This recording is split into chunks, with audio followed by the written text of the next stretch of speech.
2-3 நாளா வந்துட்டு எல்லாரும் முத்த மழையில் நனைஞ்சுக்கிட்டு இருக்கேன், ஒரே மயக்கத்தில் இருக்காங்க. எங்க ஆபீஸ்ல கூட இப்ப கூட கேட்டு வந்து 2 பேர் நனைஞ்சுக்கிட்டே இருக்கேன் அப்படின்னு சொல்றாங்க. அந்த அளவுக்கு சின்மை முத்தமழை அது வந்துட்டு பயங்கரமா ஒரு பக்கம் போயிட்டு இருக்கு. ஆனா இந்த பாட்டை பொறுத்த வரைக்கும் ஸ்டேஜ் பெர்ஃபார்ம் பண்றது ரொம்ப கஷ்டம். ஆனா ஸ்டேஜ் பெர்ஃபார்மன்ஸ்ல அவ்வளவு ஃபீலிங்கை கொண்டு வரும், அதை கூட கஷ்டம். டேக்கு போய்கிட்டே இருக்கலாம், நம்ம யாரும் பார்க்க மாட்டாங்கல்ல. அப்ப அந்த ஃபீலிங் நம்ம என்ன ஃபீலிங் வேணாலும் கொண்டு வரலாம், கட் பண்ணி எடுக்கலாம். ஆனா ஒரு ஆயிரக்கணக்கான 10,000க்கு மேல ஒரு ஆடியன்ஸ் இருக்கிறப்ப அந்த இடத்துல அந்த பாட்டினுடைய சூழலை உள்வாங்கி அந்த ஃபீலிங்கை கொண்டு வந்து பெர்ஃபார்ம் பண்றது ரொம்ப கஷ்டம். அதை வந்து பெரிய அளவுல ப்ரொஃபஷனல் பக்காவா பண்ணது வந்து சின்மை. அந்த பாட்டும் நல்லா இருக்கு, குரலும் சேர்ந்து வந்தோடனே அது பெரிய அளவுல அந்த பாட்டு வந்து ஒரிஜினல் வெர்ஷன் விட்டு இதுதான் வைரல் ஆயிடுச்சு. இதை கரெக்டா வந்து கட் பண்ணி அதை சோசியல் மீடியாவில் போட்டோம், இது பயங்கர வைரலா போயிட்டு இருக்கு.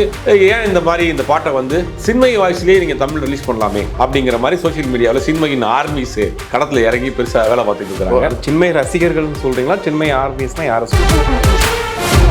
இப்ப சோசியல் மீடியாவில் ரொம்ப ஆக்டிவா இருக்கக்கூடிய சின்மை என்னன்னா, இந்த பாட்டு வந்த பிறகு நேரடியாக மணிரத்னத்திற்கே அழுத்தம் கொடுக்கக்கூடிய அளவுக்கு போய் பேச ஆரம்பிச்சிட்டாங்க. சின்மை வந்து தெலுங்கு இண்டஸ்ட்ரியில் இருக்கக்கூடிய ஒரு பிஆர் டீம், அந்த டீம்கிட்ட போய் அப்ரோச் பண்ணி இந்த ஒரிஜினல் வெர்ஷன்ல ஸ்கிரீன்ல தன்னுடைய ஒரிஜினல் வாய்ஸ் வரணுங்கிறதுக்காக சோசியல் மீடியாவில் அவங்களுக்கு சப்போர்ட்டா சில வேலைகள் செய்யறாங்க. இது மணிரத்னம் வரைக்கும் போய் சேர்ந்துருச்சு. மணிரத்னம் கேட்டு ரொம்ப அப்செட் ஆகிட்டாரு. அதாவது இது மொத்தமா பிளான் சொல்றீங்களா, இல்ல ஒருவேளை இந்த பாட்டு இந்த வெர்ஷன் ஹிட்டானால இதை பண்றாங்க? பாட்டு ஹிட் ஆயிடுச்சு. சோசியல் மீடியாவில் நடக்கக்கூடிய நீங்க சொன்னீங்களே ஆரம்பத்தில் தீக்குளிக்க போறாங்க, இது ஒரு சாதாரண ஒரு இந்த விஷயத்துக்கு வந்து அடுத்தடுத்த படங்கள்ல கூட கொடுத்துட்டு போயிடலாம். இதுக்கு இவ்வளவு பெரிய வேலைகள் பின்னாடி நடக்குது அப்படிங்கிற ஒரு செய்தி வந்து இண்டஸ்ட்ரிக்குள்ள பரவலா போயிடுச்சு. 50க்கும் மேற்பட்ட உலக நாடுகளில் 100 கோடிக்கும் அதிகமான ஆகாயம் தமிழ் பார்வையாளர்களுக்கு பேரன்பும் திருநன்றியும். உலகெங்கும் வாழும் ஆகாயம் தமிழ் நெஞ்சங்களுக்கு கிறிஸ்டியின் அன்பு வணக்கம். நம்மோடு சினிமா மற்றும் அரசியல் விமர்சகர் திரு சுபேர் இணைந்திருக்கிறார். வணக்கம் சார். வணக்கம்.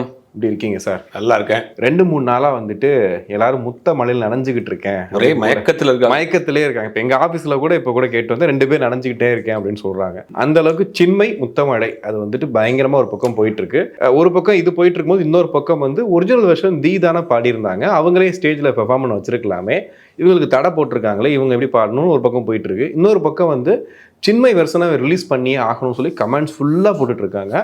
அதுல பல பேர் வந்துட்டு நான் வந்துட்டு தீக்குளிக்க போறேன், நான் வந்து கேஸ் போட போறேன், நீ வந்து சின்மையோட வெர்ஷன் வெளியிடணும் அப்படின்னு சொல்லி பெரிதா போயிட்டு இருக்கு. இது ஒரு பக்கம் ரசிகர்கள் பண்றாங்கன்னு கேட்டா, இன்னொரு பக்கம் இல்ல சின்மையே தான் பண்றாங்க அப்படின்ற மாதிரி சொல்றாங்க. அவங்க தான் பண்றாங்களா இல்ல ரசிகர்கள் பண்றாங்களா? இல்ல, முதல்ல இந்த டீட்டெயிலாக சொல்லிடுவோம். முதல்ல இந்த தக்லைஃப் மணிரத்னம் அண்ட் கமலஹாசன் சிம்பு நடிக்கக்கூடிய தக்லைஃப் படத்தினுடைய ஆடியோ லான்ச் சமீபத்தில் சாய்ராம் காலேஜில் நடந்தது. அப்போ லைவ் பெர்ஃபார்மன்ஸ் பண்ணுறாரு ஏஆர் ரஹ்மான். விண்வெளி நாயகா பாட்டை வந்து ஸ்ருதி பாடினாங்க, தெரியும், அங்கே ஸ்டேஜில் பெர்ஃபார்ம் பண்ணாங்க. அப்போ அந்த முத்தமலைங்கிற மொத்தம் அந்த படத்தில் 8 பாட்டு, 8மே ஹிட்டு. அதில் 8மே செம்ம ஹிட்டு. அதில் வந்து இந்த விண்வெளி நாயகா பாட்டை வந்து ஸ்ருதிஹாசன் பாடினாங்க. கமல் ரொம்ப மெய் சிலிர்த்து அந்த பாட்டை கேட்டுட்டு இருந்தார். அப்புறம் இந்த முத்தமலை பாட்டை வந்து ஒரிஜினல் வெர்ஷன், அதாவது ஆடியோவாக இருக்கிறது வந்து பாடியிருக்காங்க. ஆனால் இந்த அன்னைக்கு ஏதோ சூழ்நிலையால் வர முடியாதனால ஸ்டேஜ் பெர்ஃபார்மன்ஸ் வந்து சின்மைக்கு பாடியிருக்காங்க. இந்த பாட்டு அப்படின்னா ஒரு ரங்கீலான்னு ஒரு படம், கிட்டத்தட்ட 96, 97 வந்த படம். அதில் வந்து ஒரு பாட்டு இருக்கும், ஏஆர் ரஹ்மான் மியூசிக்லேயே ஒரு பாட்டு. அந்த பாட்டு மாதிரி ஒரு சாயல் இருக்கும். அதோடு சேர்ந்து முழுக்க அந்த கவாலி ஸ்டைல் உள்ள ஒரு பாட்டு. இடையில நிறைய அந்த பாட்டினுடைய ரிசம்பிள் இருக்குது. ஒரு அரை போதையில் இருந்தால் எப்படி இருக்கும், அந்த மாதிரி இந்த பாட்டு கேட்குறப்ப எல்லாருமே தலையை அப்படியே ஆட்ட வைக்கும். அந்த ஸ்டேஜ்லேயே அந்த ஃபங்க்ஷன் நடந்த அன்னைக்கு எல்லாருமே ஒரு அரை போதையில் தலையை கிறக்கத்தை கொண்டு வந்துட்டாங்க. அதுக்கு முக்கியமான காரணம் வந்து சின்மையினுடைய அந்த குரல். சின்மையை பொறுத்த வரைக்கும் ஒரு சப்தஸ்வரங்களில் ஒரு சாதாரண ஒரு டிவி ஷோவில் பார்ட்டிசிபேட் பண்ணி அதற்கு பிறகு அதனுடைய பெரிய கேரியரில் உச்சத்துக்கு போனாங்க. மல்டி டேலண்டட் ஒரு சிங்கர்னு சொல்லலாம். பாடுவாங்க, டப்பிங் கொடுப்பாங்க, ஒரு மல்டி டேலண்டட். அதே நேரங்களில் சர்ச்சைகளுக்கும் பஞ்சம் இல்லாத ஒரு பாடகி தான். அப்படி போயிட்டு இருக்கப்போ தான் இந்த ஸ்டேஜில் அவங்க பெர்ஃபார்ம் பண்ணுறாங்க இந்த முத்தமலை பாட்டை. உண்மையிலேயே அந்த பாட்டினுடைய ஃபீல் என்ன இருக்கும், அது அப்படியே ஸ்டேஜில் கொடுத்துருப்பாங்க. இந்த பாட்டு வந்து ஒரு காதலி இரவு முழுவதும் கனவுல இருக்கிறேன்னு விழுந்ததும் காணா அப்படிங்கிற மாதிரி அந்த பாட்டினுடைய அந்த 2 லைன் தான் அந்த பாட்டினுடைய தீம்.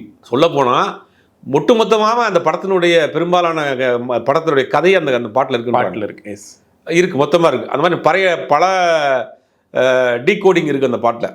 அப்போ அந்த பாட்டு வந்து ஒரு பெண் விரகதாபத்தோட ஆற்றாமையால் பாடக்கூடிய ஒரு பாட்டு. அந்த பாட்டுக்கு கரெக்டாக அந்த ஃபீல் கொண்டு வரணும். உதாரணத்துக்கு சொன்னால் மின்னலைய படத்தில் வசீகரா பாட்டு பாம்பு ஜெயஸ்ரீ பாடியிருப்பாங்க. அந்த பாட்டை தூக்கி நிப்பாட்டினது அவங்க தான். அவ்வளவு அந்த ஃபீல் இருக்கும். ஒரு காலத்தில் ஜானகி அம்மா சொல்லுவாங்க, சாதாரண பாட்டை கூட அவங்களுடைய குரலில் வந்து அப்படி தூக்கி நிப்பாட்டி வேற மாதிரி கொண்டு வந்து வேற மாதிரி கொண்டு வந்துருவாங்க. அந்த சின்ன சின்ன டீடைலிங்ஸ் கூட நல்லா இருக்கும். ஆனால் இந்த பாட்டை பொறுத்த வரைக்கும் ஸ்டேஜ் பெர்ஃபார்ம் பண்ணுறது ரொம்ப கஷ்டம். ஆனால் ஸ்டேஜ் பெர்ஃபார்மன்ஸில் அவ்வளோ ஃபீலிங்கை கொண்டு வருது அதை கூட கஷ்டம். ஏன்னா லைவாக நம்ம முன்னாடி வந்து ஒரு பூத்தில் வந்து ஒரு சாங் ரெக்கார்ட் பண்ணுறோம், ரெக்கார்டிங் தேட்டரில் ஒரு பூத்தில் வந்து பிட்டாக எடுக்கலாம், டேக்கு போய்கிட்டே இருக்கலாம். நம்ம யாரும் பார்க்க மாட்டாங்கல்ல.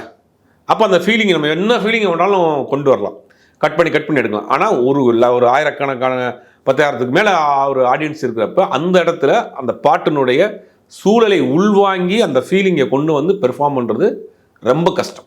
அதை வந்து பெரிய அளவில் ப்ரொஃபஷனல் பக்காவாக பண்ணது வந்து சின்மை. அந்த பாட்டும் நல்லா இருக்குது, குரலும் சேர்ந்து வந்தோடனே அது பெரிய அளவில் அந்த பாட்டு வந்து ஒரிஜினல் வெர்ஷனை விட்டுட்டு இதுதான் வைரல் ஆயிடுச்சு. இதை கரெக்டாக வந்து கட் பண்ணி அதை சோசியல் மீடியாவில் போட்டோன்னா இது பயங்கரம் வைரலாக போயிட்டுருக்கு. ஏன் இந்த மாதிரி இந்த பாட்டை வந்து சின்மை வாய்ஸ்லேயே நீங்கள் தமிழ் ரிலீஸ் பண்ணலாமே அப்படிங்கிற மாதிரி சோசியல் மீடியாவில் சின்மையின் ஆர்மிஸ் கடத்தில் இறங்கி பெருசாக வேலை பார்த்துட்டு இருக்கிறாங்க. சின்மை ரசிகர்கள்னு சொல்கிறீங்களா? சின்மை ஆர்மிஸ்னால் யாரும் ரசிகர் தான், ஆர்மி ரசிகர்கள் எல்லாம் தான் கலந்து கட்டி இறங்கி வேலை செய்கிறாங்க. இப்போ சின்மைக்கு வந்து ரெட் கார்டு போட்டிருக்கிறாங்க, சின்மையால் தமிழில் பாட முடியாது அப்படிங்கிற ஒரு செய்தியை சின்மை ரசிகர்களுக்கு ஒரு பெரும் தலையில் விழுந்த இடியாக ஒரு செய்தி வருது. ஏன் இவங்களுக்கு ரெட் கார்டு போட்டாங்க, என்ன நடந்துச்சு, என்ன பிரச்சனைங்கிறது அது அப்படியே கட் பண்ணி ஃப்ளாஷ்பேக் போனீங்கன்னா 2018 ராதாரவி மிக நீண்ட நாளாக வந்து டப்பிங் ஆர்டிஸ்ட் யூனியனில் தலைவராக இருக்கார். அப்போ 2 பெண்கள் வந்து பாலியல் ரீதியாக எங்களுக்கு துன்புறுத்தல் கொடுத்தாருன்னு கம்ப்ளைண்ட் கொடுக்குறாங்க. அவங்க மேலே ஆக்ஷன் எடுக்கல. அதற்கு ஆதரவாக களத்தில் இறங்குறாரு சின்மை. ஏறணும்னா எனக்கும் அந்த மாதிரி நடந்துச்சு, எனக்கு கவிஞர் வைரமுத்துனால பாலியல் ரீதியான பிரச்சனை, பாடகர் கார்த்திக்னால நடந்துச்சு அப்படின்னு சில பேர் குற்றச்சாட்டுகளை சொல்கிறாங்க. குற்றச்சாட்டுகளை சொன்னோடனே இவங்க 2 பேரும் சேர்ந்த அந்த பாதிக்கப்பட்ட அந்த 2 பெண்களும் இவங்க எல்லாம் சேர்ந்து மீட்டுங்கிற ஒரு விஷயத்தை கொண்டு வர்றாங்க. அதில் என்ன ஆகி போச்சுன்னா சின்மை வந்து பாடகி மட்டும் கிடையாது, டப்பிங் ஆர்டிஸ்ட் நிறைய பேருக்கு டப்பிங் கொடுத்துருக்காங்க. ஆமாம். அதனால் என்னென்னா டப்பிங் ஆர்டிஸ்ட் யூனியனில் வந்து சின்மைக்கு வந்து நீக்கப்படுறாங்க, அவங்கள வந்து நீக்கிடுறாங்க அதுலேருந்து. ஏன் அப்படின்னு கேட்டால் அவங்க வந்து சந்தா கட்டலை, ஏதோ 1000-2000 கட்டலைன்னு ஏதோ ஒரு காரணங்களை சொல்லி அவங்க நீக்கப்பட்டாங்க. அதனால் என்ன சொல்கிறாங்கன்னா, இல்லை அதுக்காக பண்ணல, நான் இந்த விஷயத்தை கையில் எடுத்து ராதாரவிக்கு எதிராக நான் பண்ணதுனால எனக்கு பழி வாங்குறாங்க அப்படின்னு ஒரு குற்றச்சாட்டு வைக்கிறாங்க. அதுக்கு பிறகு வைரமுத்து மேலே இவங்க அப்படியே குற்றச்சாட்டு வைக்கிறாங்க. வைரமுத்து மேலே வச்ச குற்றச்சாட்டுகள்கிட்ட 2 விஷயம் இருக்குது. ஒன்று, அந்த கல்யாணத்துக்கு அவங்கள கூப்பிட்றாங்க, இவங்க அவங்கள்ட்ட ஆசீர்வாதம் வாங்குறாங்க. கொஞ்ச நாள் கழிச்சு அவர் மீது குற்றச்சாட்டு வைக்கிறாங்க. அப்போ இந்த சம்பவம்லாம் எப்போ நடந்துச்சு, கல்யாணத்துக்கு முன்னாடி நடந்துச்சுங்கிறாங்க. ஒருத்தர் தவறாக நடந்துக்கிட்டவர் எப்படி கல்யாணத்துக்கு கூப்பிட்டு ஒரு ஆசீர்வாதம் வாங்குவாங்கிற இன்னைக்கு வரைக்கும் அந்த ஒரு கொஸ்டின் இருந்துகிட்டே இருக்கு. அப்போ வைரமுத்துவை டார்கெட் பண்ணி இவங்க எதுவும் பண்ணுறாங்களாங்கிற ஒரு கேள்வியும் சர்ச்சையும் இருந்துகிட்டே இருக்குது. இதெல்லாம் சேர்ந்து அவங்க அப்படியே வந்து பாடுறதுல வாய்ப்புகள் குறைஞ்சிருச்சு. அப்படியே ரெட் கார்டு போட்டாங்க. வேறு லாங்குவேஜில் பாடுறாங்க, தெலுங்கில் பாடுறாங்க, மலையாளத்தில் பாடுறாங்க, கன்னடத்தில் பாடுறாங்க, தமிழில் ஏற்கனவே 96 பாடுறாங்க. கடைசியாக லியோவில் வந்து த்ரிஷாவுக்கு அவங்க டப்பிங் கொடுத்தாங்க. அப்போ ஒரு பெரிய பிரச்சனை போச்சு, எப்படி நீங்கள் யூனியனில் வந்து நீக்கப்பட்டவர் வைக்கலாம், லோகேஷ் கண்ணாஜி பதில் சொல்லணும்னு அது ஒரு பெரிய இஷ்யூவாக போச்சு. அதுக்கு பிறகு அப்படியே ஓஞ்சி போச்சு. இப்போ சோசியல் மீடியாவில் ரொம்ப ஆக்டிவாக இருக்கக்கூடிய சின்மை என்னென்னா, இந்த பாட்டு வந்த பிறகு நேரடியாக மணிரத்னத்திற்கே அழுத்தம் கொடுக்கக்கூடிய அளவுக்கு போய் பேச ஆரம்பிச்சிட்டாங்க, இந்த மாதிரி பண்ணுங்கன்னு. ஆனால் இது எல்லாமே இப்போ நடக்கக்கூடிய விஷயம். சோசியல் மீடியாவே அவங்கள கொண்டு வரணும்னு சின்மையினுடைய திறமையோ சின்மையினுடைய அந்த குரல் வளமோ யாரும் குறை சொல்லலை. ஆனால் அவர் வச்ச குற்றச்சாட்டு அவங்க எதுக்காக வச்சாங்கங்கிறதும் ஒரு பெரிய விமர்சனம். ஆனால் இதுக்கு பின்னாடி ஒரு தெலுங்கு ஒரு பிஆர் டீம்கிட்ட இவங்க அப்ரோச் பண்ணி இதை ப்ரொமோட் பண்ணியிருக்கிறாங்க அப்படிங்கிற ஒரு செய்தியும் இண்டஸ்ட்ரிக்குள்ளே பரவலாக போயிட்டுருக்கு. அதாவது இப்போ முத்தமழை சாங்க்கு அப்புறமா சொல்கிறீங்க வெர்ஷனை வெளியிடணும்னு சொல்லிட்டு இவங்களா பண்ண. ஆமாம். அதாவது சின்மை வந்து தெலுங்கு இண்டஸ்ட்ரியில் இருக்கக்கூடிய ஒரு பிஆர் டீம், அந்த டீம்கிட்ட போய் அப்ரோச் பண்ணி இந்த ஒரிஜினல் வெர்ஷனில் ஸ்க்ரீனில் தன்னுடைய ஒரிஜினல் வாய்ஸ் வரணுங்கிறதுக்காக சோசியல் மீடியாவில் அவங்களுக்கு சப்போர்ட்டாக சில வேலைகள் செய்கிறாங்க. இது மணிரத்னம் வரைக்கும் போய் சேர்ந்துருச்சு. மணிரத்னம் கேட்டு ரொம்ப அப்செட் ஆகிட்டாரு.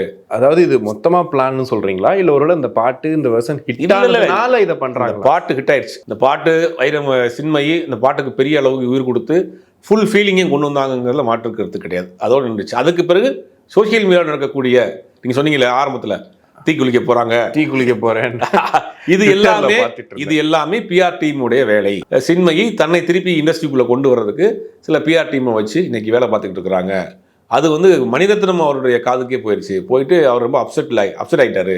இன்னும் நம்ம இது ஒரு சாதாரண இந்த விஷயத்துக்கு வந்து அடுத்தடுத்த படங்களில் கூட கொடுத்துட்டு போயிடலாம். இதுக்கு இவ்வளோ பெரிய வேலைகள் பின்னாடி நடக்குது அப்படிங்கிற ஒரு செய்தி வந்து இண்டஸ்ட்ரிக்குள்ள பரவலாக போயிட்டு இல்லை இந்த ரெட் கார்டு தடைங்கிறது இன்னும் இருந்துட்டு தான் இருக்கு. அதனால தானே அவங்க லியோ படத்தில் அவங்கள இது பண்ணலாம். அப்படின்னும் போது இப்போ அந்த தடையை நீக்கிறதுக்கு இது ஒரு வழியாக யூஸ் பண்ணுறாங்க. திருப்பி ரீஎன்ட்ரி கொடுக்கறதுக்கு இந்த பாட்டை வைத்து அவங்க முயற்சி பண்ணுறாங்கிற ஒரு குற்றச்சாட்டையும் இண்டஸ்ட்ரிக்குள்ள வைக்கிறாங்க. பரவலாக அந்த செய்தி எத்தனை ஆண்டு காலம் சார் ரெட் கார்டு அப்படிங்கிற விஷயம் எவ்வளோ நாள் இல்லை, அது தவறு தான்.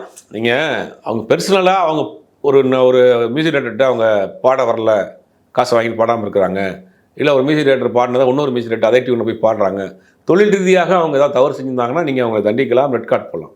ஒட்டுமொத்தமாக அவங்கள வந்து நீங்கள் பாடவே கூடாது அப்படிங்கிறது வந்து ஒரு ஆணாதிக்கத்தனம் தான். இது வந்து நம்ம வந்து ஏற்றுக்கவே முடியாது. நீங்கள் அவங்க மேலே நீங்கள் தனிப்பட்ட முறையில் நீங்கள் விமர்சனம் வைங்க, நடவடிக்கை எடுங்க. அதனால ப்ரொஃபஷனலாக அவங்களுடைய தொழிலையே நீங்கள் முடக்குறீங்க. அதுக்கு யார் உங்களுக்கு உரிமை? யூனியன்னா நீங்கள் பெரிய ஆளா? தொழிலுக்கு அவங்க துரோகம் பண்ணாங்களா?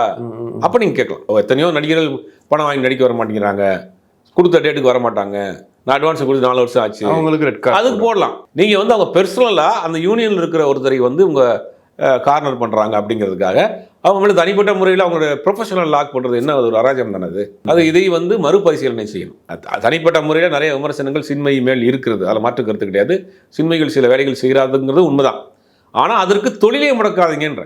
தொழிலை முடக்கிறது நீங்கள் எப்படி, யார் உங்களுக்கு ரைட்ஸ் கொடுத்தா? நீங்கள் அவங்க மேலே குற்றச்சாட்டுகள் வைக்கிறோம், தனிப்பட்ட முறையில் குற்றச்சாட்டு வைங்க, தனிப்பட்ட முறையில் நீங்கள் என்ன வேணாலும் பண்ணுங்கள்.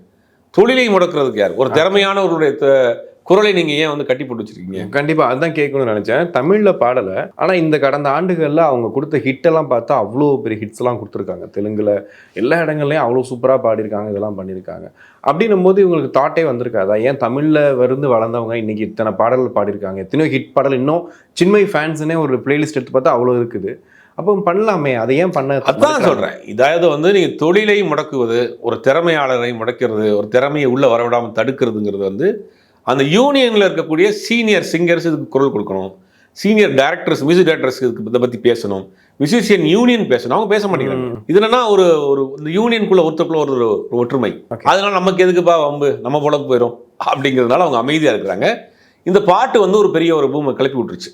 ஆனால் இதில் 2 விமர்சனமும் இருக்குது. நான் சொன்ன மாதிரி எது அவங்களே அதை ப்ரமோட் பண்ணுறாங்கன்னு இருக்குது, இன்னொரு பக்கம் இதுவும் இருக்குது. ஆனால் எது அதை ப்ரமோட் பண்ணாலுமே அது எல்லாருமே இன்னைக்கு பண்ணுறாங்க. அது வந்து இன்றைக்கி வந்து தன்னை வந்து ப்ரொமோட் பண்ணிக்கிறத ஆளே கிடையாது, அதை வந்து எல்லாருமே பண்ணுறாங்க. ஆனால் அதே நேரத்தில் அவங்க தொழிலை முடக்கிறது தவறான விஷயம். ஒரு திறமையானவர், திறமையாக பாடக்கூடியவங்க, ஆனால் தனிப்பட்ட முறையில் அவங்க மேலே 1000 குற்றச்சாட்டுகள் இருக்குது, அது இருக்கத்தான் செய்யுது. ஆனால் அதே நேரத்தில் இவங்க குற்றச்சாட்டு வச்சவங்க நீங்கள் ஏதாவது நடவடிக்கை எடுத்தீங்கன்னா அதுவும் இல்லை. அப்படிங்கும்போது 2ஐயும் பார்க்க வேண்டியது இருக்குது. இதை சம்மந்தப்பட்ட அந்த சங்கங்கள் தான் என்ன முடிவெடுக்க போகிறாங்கன்னு தெரியல. இப்போ இந்த இடத்துல ரகுமான் சாரையும் பார்க்குறோம், மணிரத்னம் சாரையும் பார்க்குறோம். இந்த 2 பேரும் கனெக்டிவிட்டி பார்த்தீங்கன்னா அப்படியே பார்த்தா வைரமுத்து அவர்களை மணிரத்னமும் ஒதுக்கிட்டாரு, ரகுமான் அவர்களும் ஒதுக்கிட்டாரு. இப்போ பொன்னியின் செல்வன்லேயே பார்த்தோம் நம்ம. ஆனால் சின்மை இன்னைக்கு மேடையில் பாடுறாங்க. அப்போ யாருக்கு இவங்க சப்போர்ட் பண்ணுறாங்க? ஒருவேளை சின்மை சொல்கிறது நியாயன்ற மாதிரி போயிட்டு இல்லை சப்போர்ட்டுங்கிறத காட்டில் ஒரு கால இடைவெளியாக இருக்கலாம். வைரமுத்து இளையராஜாவுடைய கூட்டணிங்கிறது எல்லாருக்கும் தெரியும், மிகப்பெரிய கூட்டணி, மிகப்பெரிய வெற்றி. இன்றைக்கும் புது கவிதையின் பிதாமகன் வந்து வைரமுத்து தான். நீங்கள் வந்து அவர் அவருடைய திறமையை நீங்கள் வந்து சோதிக்க முடியாது. ஆனால் அதை தாண்டி அவர் மீது வைக்கக்கூடிய குற்றச்சாட்டுகள், அதுக்குள்ளே இவங்களுக்குள்ள நடந்த கான்வர்சேஷன் என்னங்கிறது நமக்கு தெரியாது. வைரமுத்துக்கும் ஏஆர் ரஹ்மானுக்கும் என்ன பிரச்சனை, வைரமுத்துக்கும் மணிரத்னத்துக்கும் என்ன பிரச்சனை அப்படிங்கிறது தெரியல. ஆனால் இது என்ன பண்ணுறாங்க அப்படின்னா, அவர்களுக்குள் இப்போ இளையராஜாவுக்கும் வைரமுத்துக்கும் ஏற்பட்ட கருத்து வேறுபாடு வெளியே வந்துட்டார். அதுக்கு பிறகு அவர் ஒரு பக்கம் ட்ராவல் பண்ணுறார், இவர் ஒரு பக்கம் ட்ராவல் பண்ணுறாரு. இது எங்கே கொண்டு நிப்பாட்டுவாங்கன்னா, நேரடியாக அவருடைய திறமையின் மீது அதை வந்து நேரம் கல்லறிடுது. இதை வந்து பெர்சனலாக நீங்கள் 1000 பிரச்சனை விமர்சனம் முன்ன மாதிரி இல்லை அப்படிங்கிற மாதிரி வைக்கிறாங்க. அதெல்லாம் கிடையாது. இன்றைக்கும் அவர் வந்து ஒரு மிகப்பெரிய ஒரு எழுச்சியோடு இருக்கிறாரு. தமிழ் இலக்கியத்தை வயல்வெளியில் கொண்டு போய் சேர்த்தது வைரமுத்து தான். அதில் வந்து நீங்கள் அவரை வந்து தமிழ் உலகம் இருக்கிற வரைக்கும் மறக்கக்கூடாது. ஏன்னா அப்படி ஒரு இலக்கியம் கவிதை எல்லாம் வந்து ஒரு குறிப்பிட்ட சமூகத்துக்கு மட்டும்தான், குறிப்பிட்ட நபர்களுக்கு மட்டும்தான் இருந்த ஒரு இலக்கியத்தை வயல்வெளியிலே ஒரு பக்கம் வைரமுத்தினுடைய கவிதைகளை பிடிச்சிக்கிட்டு ஒரு பக்கம் கலையறுத்த மக்கள்லாம் இருக்கிறாங்க. அப்போ கவிதைகளை எளிமைப்படுத்தி பாமர மக்களினுடைய உணர்வுகளை கவிதையாக்கி கொண்டு போய் சேர்த்தது வைரமுத்து. அதெல்லாம் நீங்கள் வந்து மாற்று கருத்தே கிடையாது. இன்னைக்கு ஒரு கால இடைவெளி, ஒரு கால சூழல், காலம் செய்கிற கோலம், ஏதோ ஒரு சிக்கல் இருக்குது அவங்களுக்குள்ள. ஓகே, ஆனால் அவருக்கான வாய்ப்பும் மறுக்கப்பட்டுக்கிட்டு இருக்கு. ஏன்னா பொன்னியின் செல்வன் மாதிரியான ஒரு படங்களில் அவர் தான் இருந்திருக்கணும். அது அவருக்கு செய்திருக்கக்கூடிய மரியாதையாக இருந்திருக்கும். ஏன்னா தமிழுக்கும் தமிழ் மொழிக்கும் அவர் செய்திருக்கக்கூடிய விஷயம் பெரிய விஷயம். இப்போ கூட திருக்குறளுக்கு இது எழுதியிருக்காரு, ஒரு விளக்க உரை மாதிரியான ஒரு புத்தகம் எழுதியிருக்காரு. நிறைய விஷயங்கள் பண்ணிட்டு தமிழ் இலக்கியத்துக்கு பண்ணிட்டு இருக்காரு. இப்போ சமீபத்தில் அவருடைய திருமண மண்டபம், பொன்மணி திருமண மண்டபத்தை வந்து ஒரு திருமண மண்டபம் சென்னையில் ஹார்ட் ஆஃப் சிட்டியில் எவ்வளோ வாடகை போகும்னு தெரியும். அதை முழுவதுமாக மண்டபத்தை எடுத்துட்டு அதை ஒரு லைப்ரரியை ஆக்கி, அதாவது IAS IPS படிக்கக்கூடியவர்களுடைய ஒரு ஃப்ரீ ட்ரைனிங் சென்டர் ஆக்கி வச்சுருக்கு. தமிழுக்காக நம்மளால் முடிஞ்ச அளவுக்கு ஒரு பண்ணுறது. அந்த மண்டபம் மாதம் வாடகை வரும், குறைஞ்சபட்சம் வாடகைக்கு விட்டாலும் எங்கள் மாதம் 5 லட்சம் 10 லட்சம் வாடகை வரும். இருந்தாலும் கூட ஒரு ஃப்ரீயாக எல்லாரும் வந்து படிக்கட்டும், அறிவை வளர்த்துக்கட்டும், தமிழ் சமூகத்திற்கான ஒரு நம்மளுடைய பங்கு ஒரு சிறு துளியாக இருக்கட்டும் நினச்சி பண்ணுறாரு. அப்படி தனிப்பட்ட முறையில் பண்ணுறாரு. ஆனால் அவரை கார்னர் பண்ணுறதுக்கு ஒரு அரசியலும் இருக்குது, அது வேற விஷயம். அவர் பேசிய சில அரசியல் ரீதியான கருத்துக்களுக்கு பழி வாங்குவதற்காக சில வேலைகளும் செய்கிறாங்க. இது எல்லாம் சேர்ந்து இன்னைக்கு அவரை வந்து பெரிய பெரிய ப்ராஜெக்ட்ஸில் இருந்தெல்லாம் வந்து விலைக்கு வைத்திருக்குங்கிறது கொஞ்சம் வருத்தத்துடைய விஷயம் தான். கண்டிப்பாக. இப்போ நிறைவாக வந்து இப்போ சின்மயாக இருக்கட்டும், வைரமுத்துவாக இருக்கட்டும், நீங்கள் சொல்கிற மாதிரி இந்த ப்ராப்ளம் வந்து சர்ச்சைன்றது வேற விஷயம். இதனால திறமையாளர்கள் நசுக்கப்படுறாங்க அப்படின்னு எடுத்துக்கலாம். கண்டிப்பாக. இவ்வளோ நாள் கழிச்சு அவங்க பாட்டு பாடுறாங்க, இன்னைக்கு வந்து ஒட்டுமொத்த தமிழ் சினிமாவும் கொண்டாடிட்டு இருக்கு. ட்ரெண்டிங் நம்பர் 1 இருக்கு அந்த சாங். இன்னொரு பக்கம் வைரமுத்து கவிதைகள் இன்னைக்கு வரைக்கும் இன்னும் நாளைக்கு ஒரு பாட்டு இருந்தாலும் கூட அந்த கவிதை வந்து நமக்கு எல்லாத்துக்கும் பிடிச்ச மாதிரி தான் இருக்க போகுது. இது எப்போ சார் மாறும் அந்த விஷயங்கள் எல்லாமே? திறமையாளர்கள் வேறு, திறமை வேறுங்கிறது முதல்ல பிரித்து பார்க்கணும். எம்ஜிஆர் படத்தில் வந்து பார்த்தீங்கன்னா எம்ஜிஆரே பாடுறாரு, எம்ஜிஆர் பாடுறாருப்பாங்க. அது எழுதுற கண்ணாசன் எழுதியிருப்பாரு, TMS பாடி. ஆனால் வந்து எம்ஜிஆர் பாட்டு எம்ஜிஆர் பாடுறாருப்பாங்க. அந்த ஃபார்முலா தான் இன்னைக்கு வரைக்கும் இருக்கு. திறமையாளர்கள் வேற, அவர்கள் தனிப்பட்ட வாழ்க்கைங்க வேற. இங்கே ஒன்றும் பிரித்து பார்க்க மாட்டேங்குது. வைரமுத்து மேலே 1000 குற்றச்சாட்டுகள் இருக்கட்டும், குறைகள் இருக்கட்டும், நீங்கள் ஏன் அவரை பயன்படுத்த மாட்டேங்கிறீங்க? பொன்னியின் செல்வனுக்கு வைரமுத்தை விட யார் ஒரு உயர்ந்த கவிதை எழுதிட முடியும், உயர்ந்த பாட்டு எழுதிட முடியும்? பொன்னியின் செல்வனை விட அவருக்கு யார் அவ்வளோ பெரிய உயரத்தை கொடுத்துட முடியும்? ஜீன்ஸுக்கு எழுதினவர் எழுத மாட்டாரா? நீங்கள் ஏன் திருக்குறளுக்கு உரை எழுதுறவர் பொன்னியின் செல்வனுக்கு எழுத மாட்டாரா? அப்போ நீங்கள் அந்த இடத்துல விலைக்கு வைக்கிறீங்க. தனிப்பட்ட முறையில் அவர் மேல் உள்ள 1000 குற்றச்சாட்டு இருந்தாலும் ஒரு தமிழ்நாட்டின் தவிர்க்க முடியாத ஒரு கவிஞராக இருக்கக்கூடிய வைரமுத்துவை நீங்கள் வந்து அந்த இடத்துல அவர் திறமையை நீங்கள் வந்து முடக்கி வைக்கிங்க தானே, அவருடைய எழுத்தை நீங்கள் வந்து மறைச்சு வைக்கிற மாதிரி தானே. அதே மாதிரி அதே மாதிரி தான் சின்மை மீது 1000 விமர்சனங்கள் இருக்கட்டும். நீங்கள் ஏன் அவருடைய தொழிலை பாதிக்கிறீங்க? பெர்சனலாக அவங்க கூட எந்த கான்டாக்ட் வச்சுக்கிறாதீங்க. உதாரணத்துக்கு சொல்கிறேன், வைரமுத்து அவர்கள்ட்ட கூட பெர்சனலாக பிடிக்கலையா, டியூனை கொடுங்க, எழுதி கொடுத்துட்டு போகிறாங்க, அதோட முடிஞ்சு போச்சு. அவங்க மேலே 1000 விமர்சனம் இருக்கா, அவங்க டியூனை கொடுங்க வந்து பாயிட்டு போகிறாங்க, அதோட முடிஞ்சு போச்சு. திறமையாளர்கள் என்றைக்குமே வந்து தடைப்படக்கூடாது, திறமை என்றைக்குமே முடங்கி விடக்கூடாது. ஏன்னா அது அவர்களுக்கும் பாதிப்பு, அவர்களை சார்ந்த சமூகத்துக்கும் பாதிப்பு. கண்டிப்பாக. இப்போ நிறைவாக வந்துட்டு இப்போ சின்மை பாட்டு வந்து ஒருவேளை படத்தில் வராமல் இருக்கலாம், ஆனால் ஒரு யூடியூப் வெர்ஷனாக வெளியிடுறதுக்கு வாய்ப்பு இருக்கா சார்? வந்துருச்சே இப்போதைக்கு இதுக்கு மேல ட்ரெண்டிங்ல போயிட்டு இருக்கப்ப இனிமேல் வந்தா என்ன வராட்டி அது ஒரு பெரிய. இதை வச்சு அடுத்து அவங்க பாட்டு பாடிடுவாங்கன்னு எடுத்துக்கலாம். இனிமேல் தமிழ்ல வருவாங்களா? இல்ல, இனி இந்த பிரச்சனையை வந்து ஒரு விமர்சனமான பிறகு சங்கங்கள் பேசி ஏதாவது ஒரு முடிவுக்கு வருவாங்கன்ற நம்பிக்கை இருக்கு. கண்டிப்பா சார். நிறைய விஷயங்கள் பேசணும். நேரத்துக்கு நன்றி.